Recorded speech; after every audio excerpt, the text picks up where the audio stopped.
Well, good evening, everyone, or good afternoon, or good morning, wherever you may be. Welcome to this Geological Association seminar. Today, we're going to be talking about the contents of the Journal of Gemmology, and I'm very pleased to welcome, as you may be able to see, Brendan Laws, who's the editor-in-chief of the journal, and one of our authors who we'll speak to in a minute, and that is Jack Ogden, below me on my screen anyway. So, of course, let's talk about the journal. Would you believe it was released in 1947, 74 years ago? Incredible to think that it's charted the development of gemmology as a scientific discipline, and of course, all that entails. It's a recognized leader in its field. It publishes original research articles on all aspects of gemmology, stone treatment, synthetic, simulated gemstones. It includes notes, what's new, conferences, learning opportunities, and links to where you may get more information to suit what you may require in your own careers or your interests. I think one of the most important things about the journal is it may seem difficult to read, but when you do read it, please stick with it, because there's a lot of great information in there, and it's really part of the continual development of your education in gemmology by reading articles and publications like this.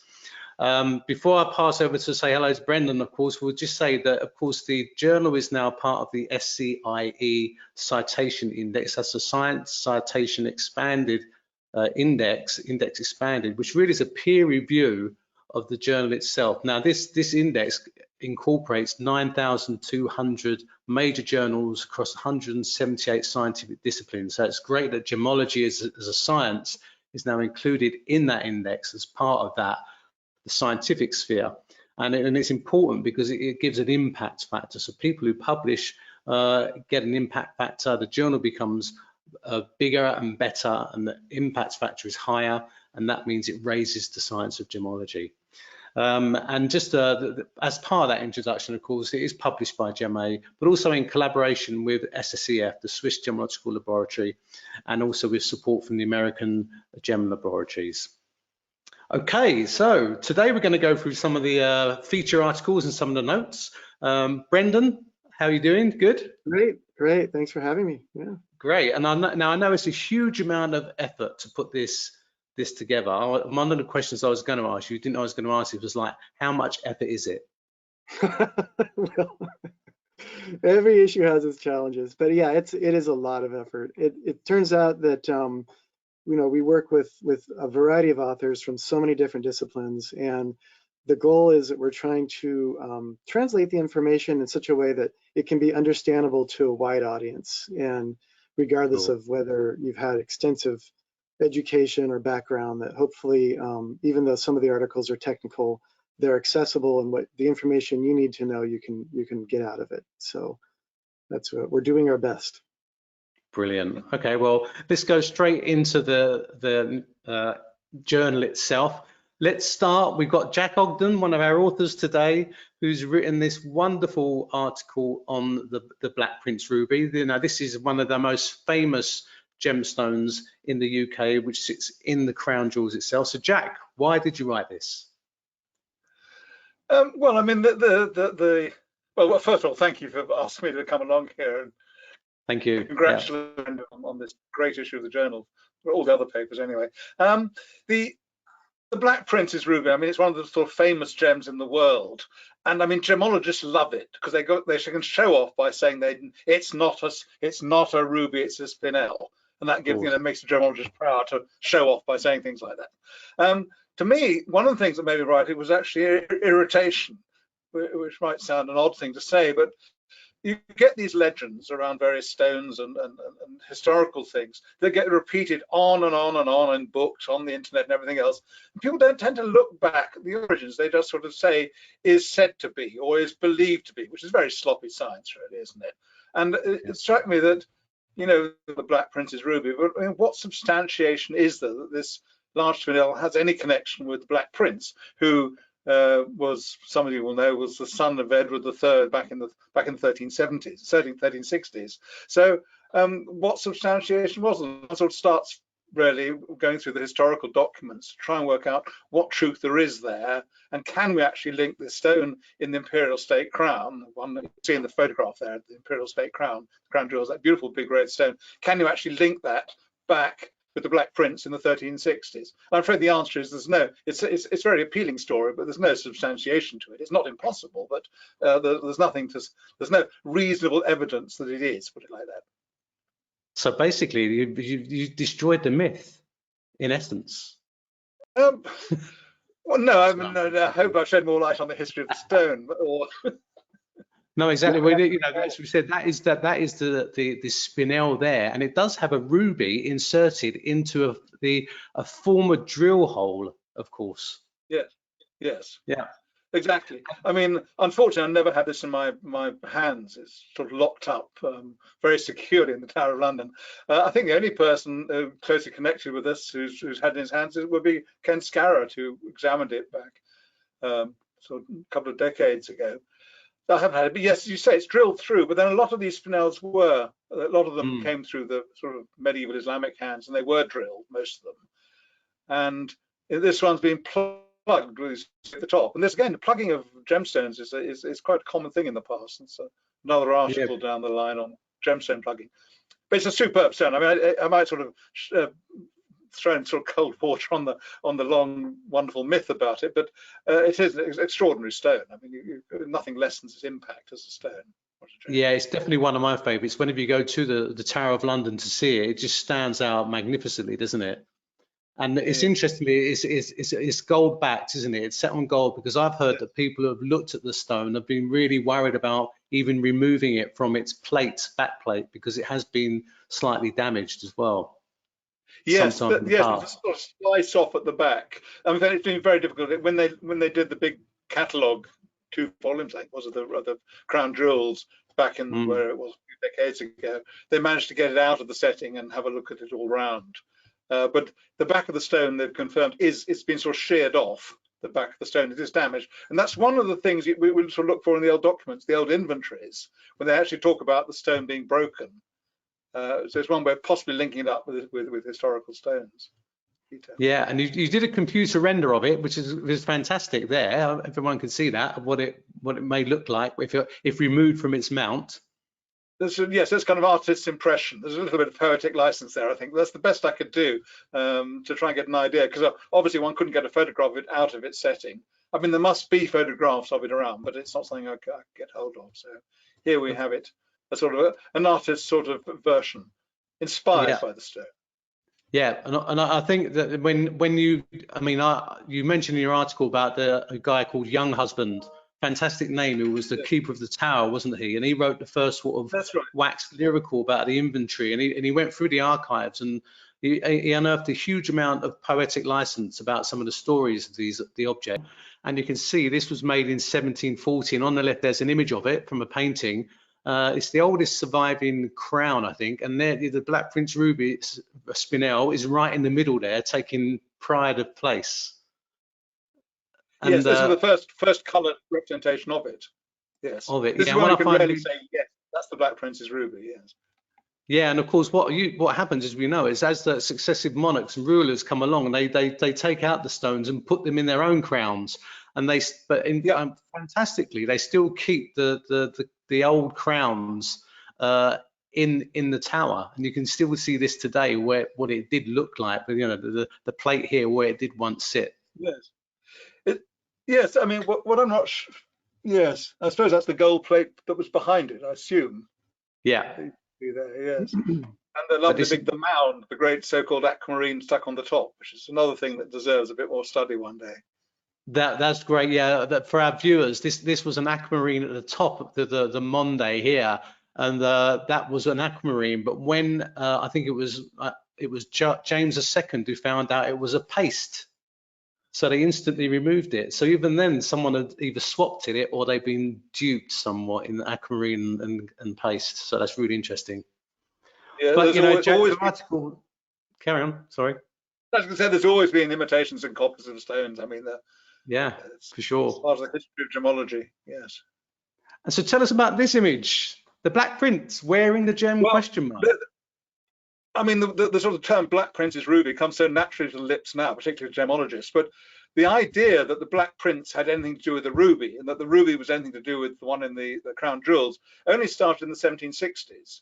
A guy called Horace Walpole saw a painting, and on the back of the painting was a label, handwritten label, the label wasn't that old, that said Black Prince. I mean, there's nothing to substantiate that it was the Black Prince. Can't find the painting. I don't know what happened to it, but this is an etching that was made of the painting and was published back at the time in the late 1700s. And Horace Walpole said, "Oh yes, this must be the Black Prince, and he's wearing a gem, and this looks a bit like the shape of the spinel in the crown. Therefore, this must be the Black Prince wearing the spinel in the crown jewel." And this is where the whole legend started, really. The Black Prince's ruby.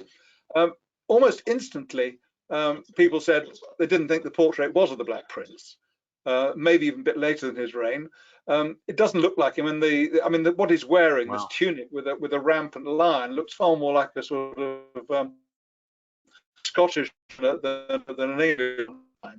So again, it's so the whole legend is on a sort of possible misinterpretation of a painting. So it's sort of House of Cards, really, but quite a fun one. Fascinating stuff. Okay, well, thanks a lot. I'll sort of disappear into the background now and let you get on and go through. So it's an amazing issue of the journal. So congratulations. I look forward to hearing the rest of this podcast. Okay, thank you. Cheers, Jack.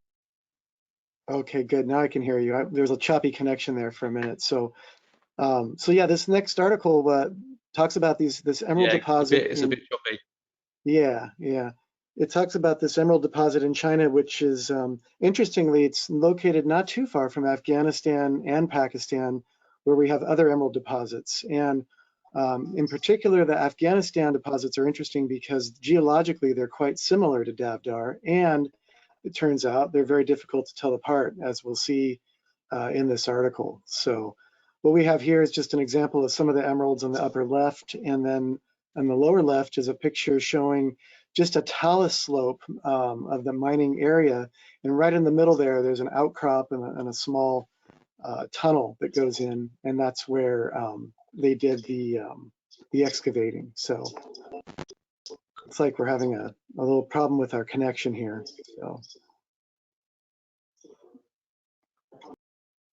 I can see you now, Jack. I just came back. I don't know if you want to have a conversation while we're waiting for Alan to come back. Sure. Good idea. Unfortunately, I don't have the journal in front of me, but I mean, probably the best thing is can you talk about Davdar a little bit, the article there?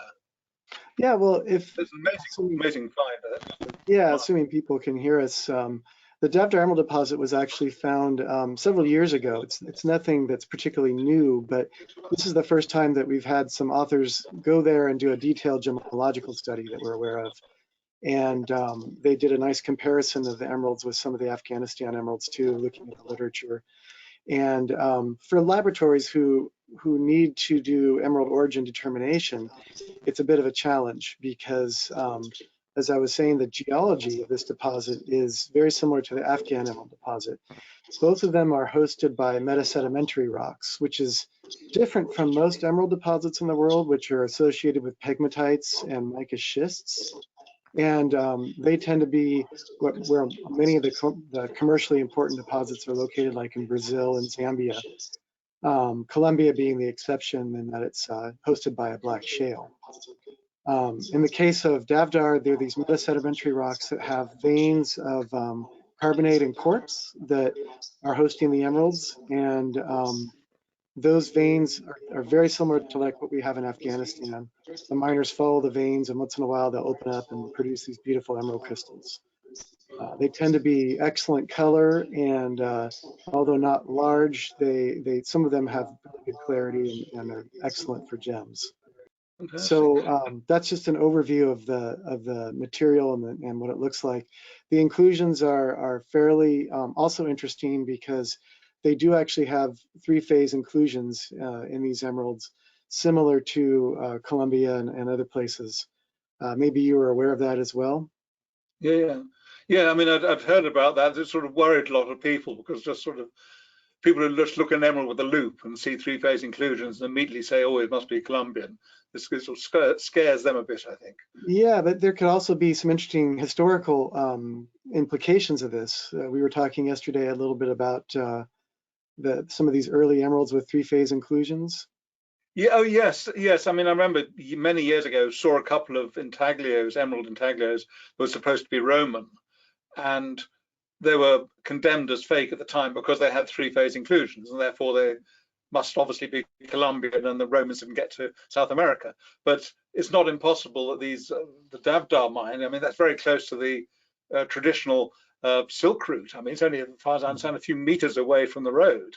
And so it's not impossible. There were a few of them were discovered, maybe sort of rolling down the hillside in ancient times. So it's intriguing, the whole thing, definitely. Yeah, that is fascinating. It'd be interesting to take another look at those jewels now in light of the information in this article, and see what we can do to tease out their history. You know? Yeah, fascinating. So, are there many on the market? I mean, are they? Do you know? I mean, this is not Gemmology. This is more commercial. But do you know if are they coming on in any sensible quantity onto the market, or just great rarity?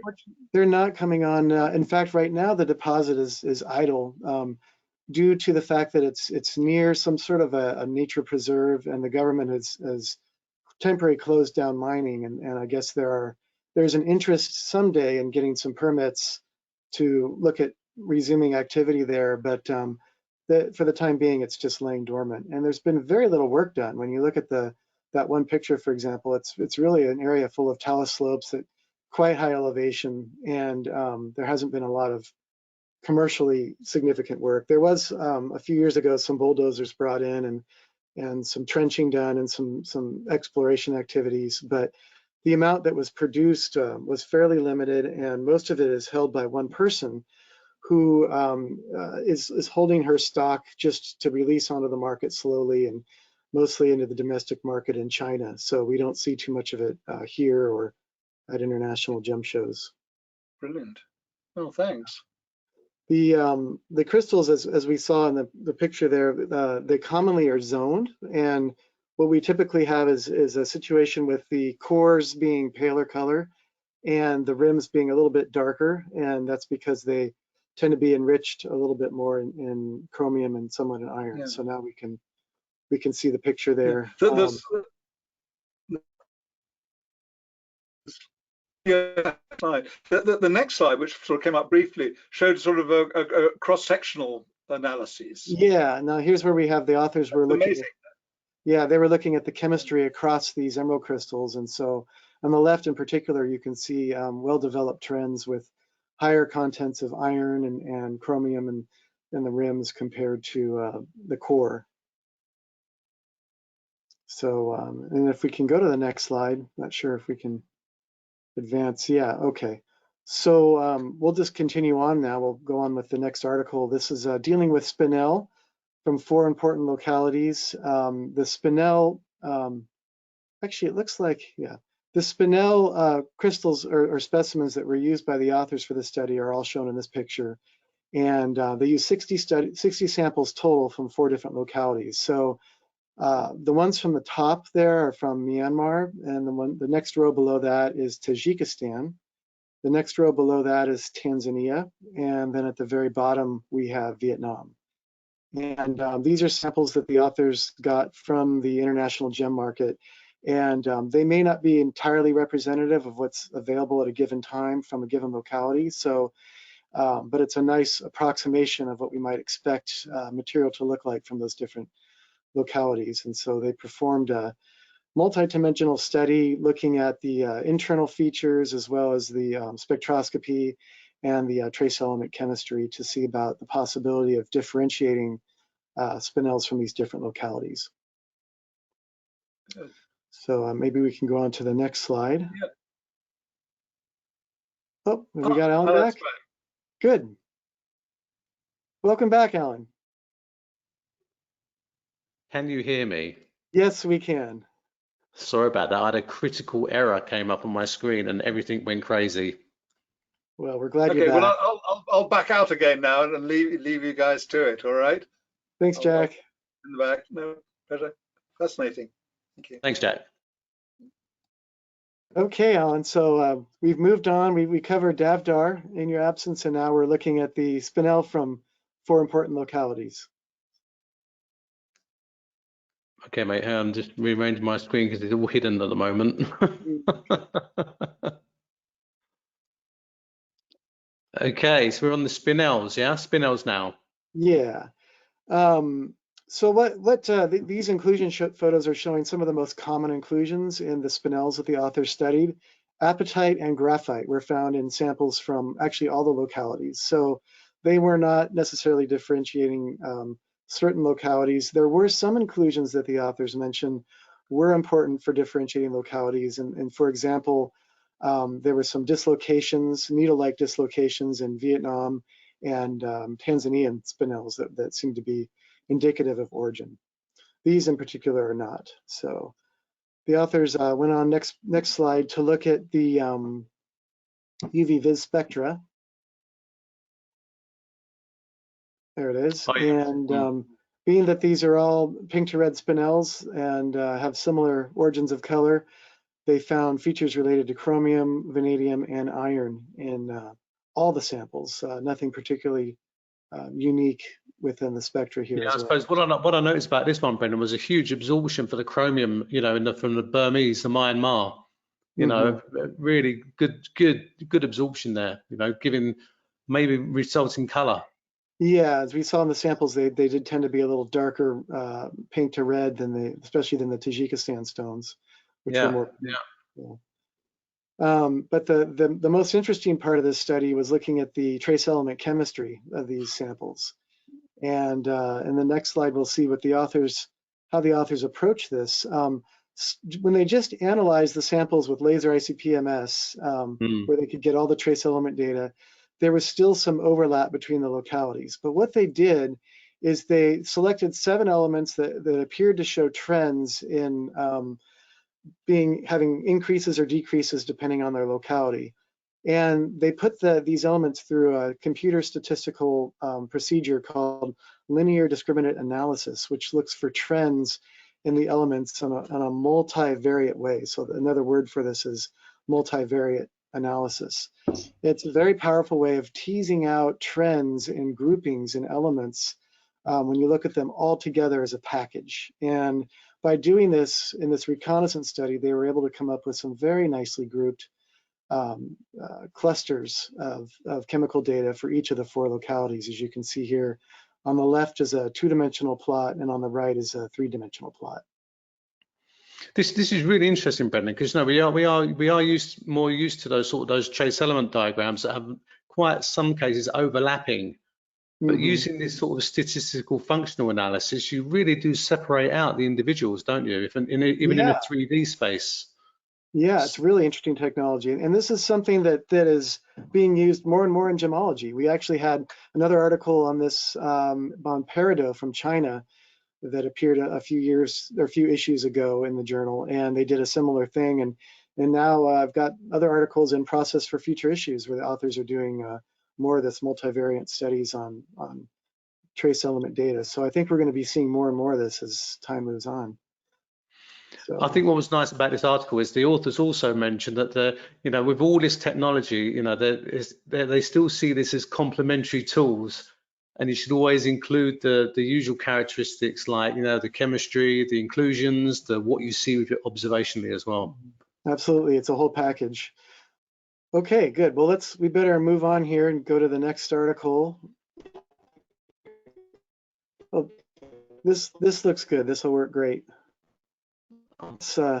Let's move forward. We'll go to the next slide and we'll talk about these interesting flower-shaped trapeze rubies from Myanmar. These are very rare, actually. There's only been a few of these discovered, and obviously due to their shape, they generated a lot of interest. The main reason why you have this interesting shape, as it turns out, is erosion, natural weathering and erosion along some of the boundaries in the trapeze structure where you have weaknesses. So you have weathering that's concentrated in areas that are further included than the adjacent areas, causing the weaknesses, and then you get these petal shapes radiating away.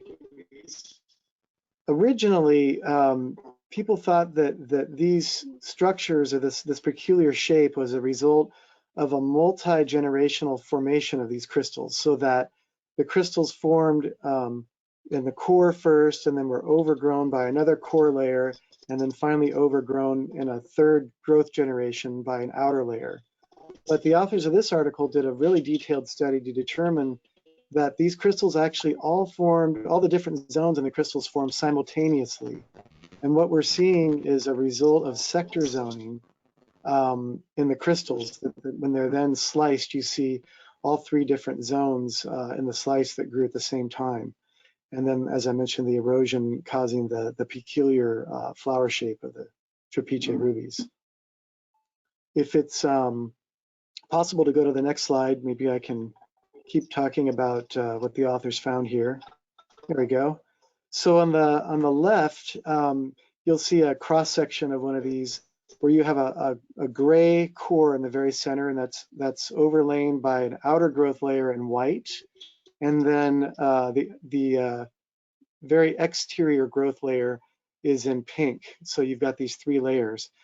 And what these actually correspond to, is shown on the lower right, is sector zone crystal. As you can see, that's one crystal with three different growth faces. There's a pinacoidal face shown in gray, which forms that top and bottom horizontal face, the termination of the crystal. And then you've got two different dipyramidal faces, which the dipyramidal sectors are shown in blue and in pink. And those make up the single crystal, which is then sliced when they make the slices for the trapeze rubies. And that's how you end up with those different zones. And I think if we have the next slide, there might be an illustration showing the chemical zoning. There we go. So the authors did some element mapping using a micro EDXRF technique. And in this case, we've got chromium, vanadium, iron, and titanium that are all showing very specific zonation patterns according to these different growth sectors. So you can see, for example, how vanadium on the right in the center is really highly preferentially concentrated in that little core, and shown in red, and then it's surrounded in the outer or in the inner growth zone by sort of that yellow color, and then outside of that in the outer zone it's blue. And the colors correspond to the concentration of the elements, with the warmer colors like red being highest concentration, yellows and greens being somewhat lower concentration, and blues being the lowest concentration. So the authors were able to look at these trends in order to differentiate how the different growth sectors were simultaneously incorporating different elements while the crystal was forming in the marble host rock. So if we can go on to the next one, then I'm not sure. There we go. Here we go. Emeralds from Madagascar. So we have as you may have noticed, a red and green issue this time. We've got lots of red gemstones with spinel and ruby, and then some green stones with emeralds that are heavy in this issue. This is a nice study done by Vincent Pardo and co-authors on a couple of different deposits in Madagascar. We don't hear about Madagascar emeralds very often in the trade anymore, it seems, but they are still being produced. And in 2019, Vincent and co-authors went to this locality and to two different mining sites and got samples that were characterized for the study. And in the next slide, we'll see a little bit more about where we're going.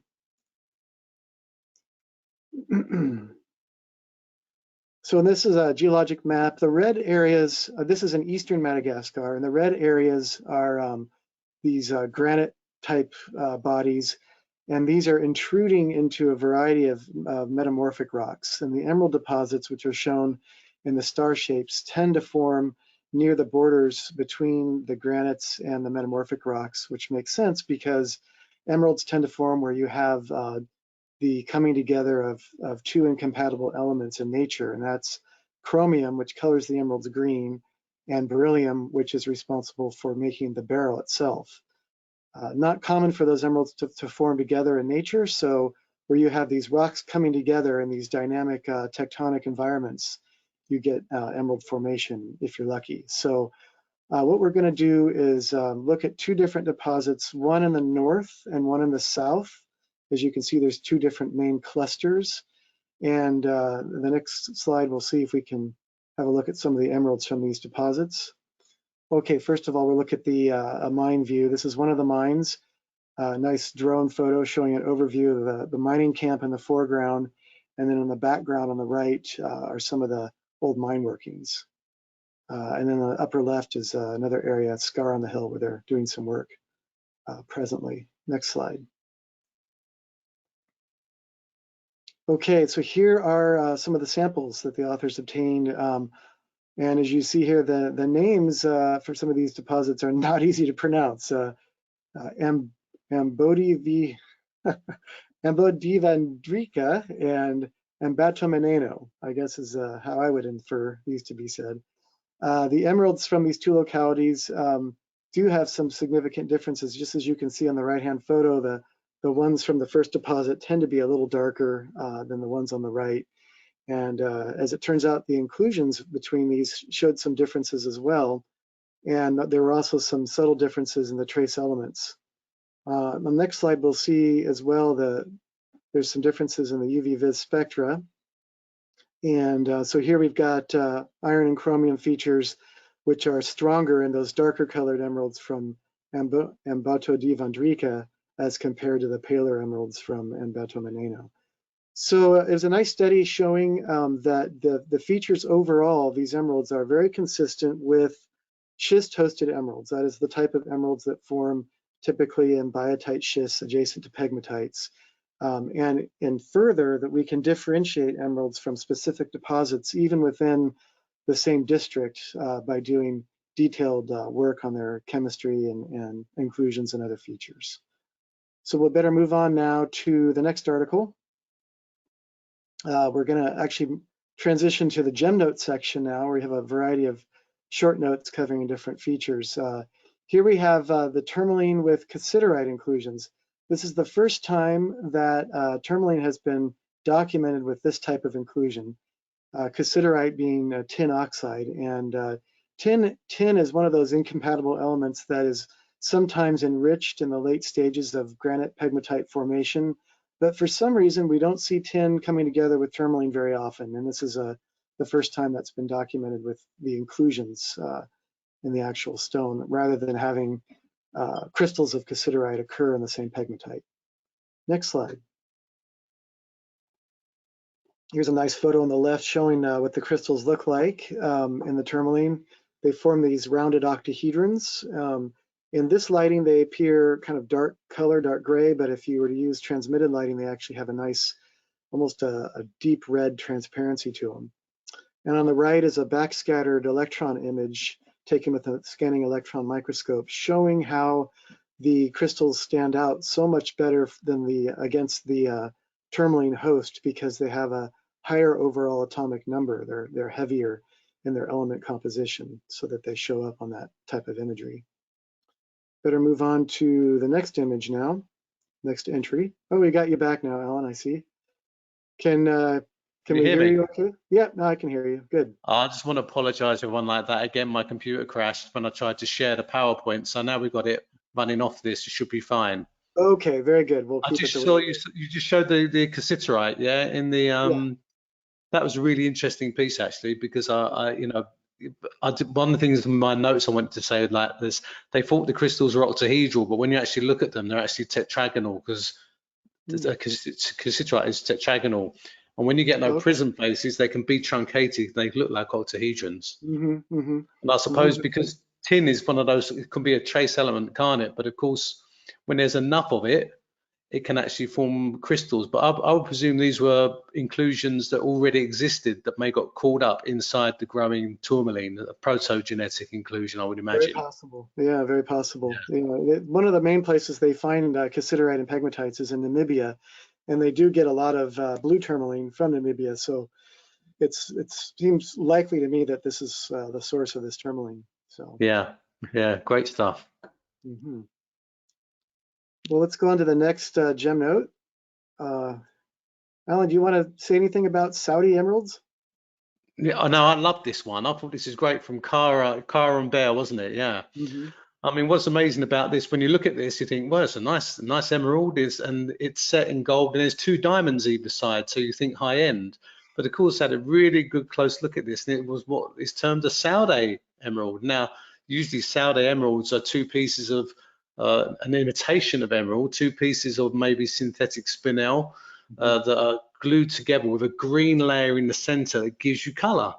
But in this case, they did some studies, and from the side, you can clearly see it's quartz, and you have that tiny green layer in the middle there. And of course, the inclusions look okay because quartz has fluid inclusions, 2-phase inclusions, but probably not as exotic as emeralds, but a really good imitation. Yeah, I think it's brilliant that they've studied this. Makes you wonder what a triplet like this is doing, and what appears to be a high-end gold ring set with diamonds. Yeah. You know, it may lead you to think that maybe that it was an emerald at one point, and that's been taken out and removed, and this has been put in its place at some point afterwards. Yeah. Either knowingly or unknowingly. Yeah, of course.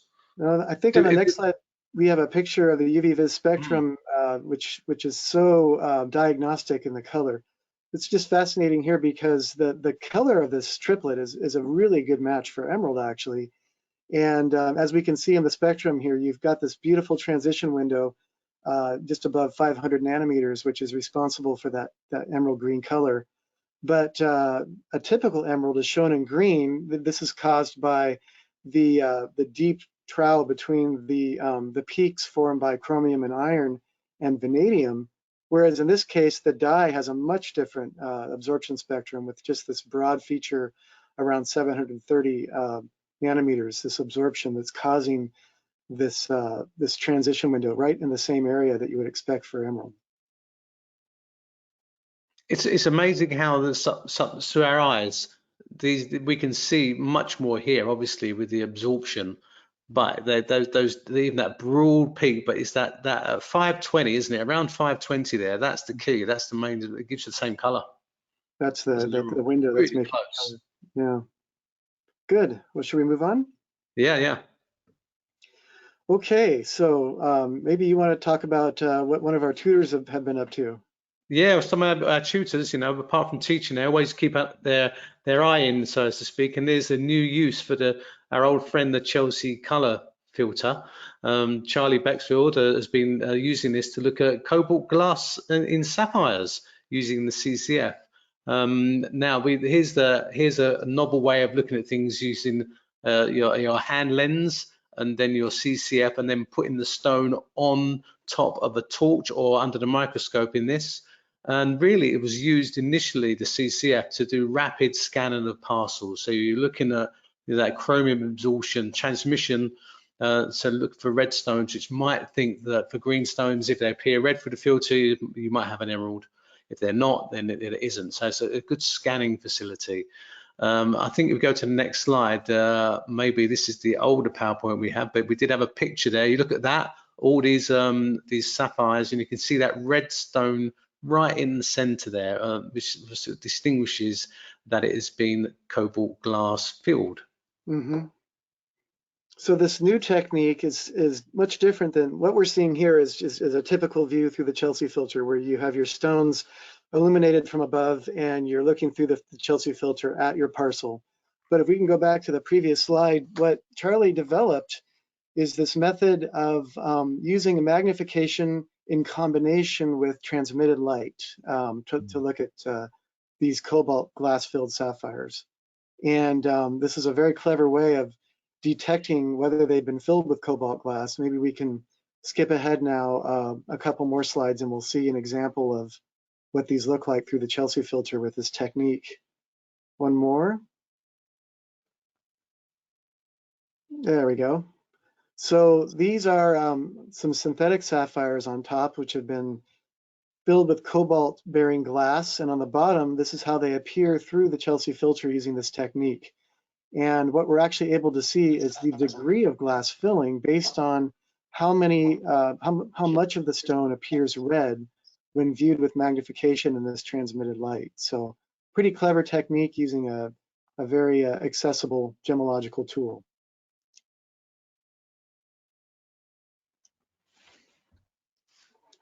Now, yeah, unfortunately, I'm I'm having trouble hearing you, Alan. But luckily, the slide speaks for itself. We've got some information on just how to access the journal.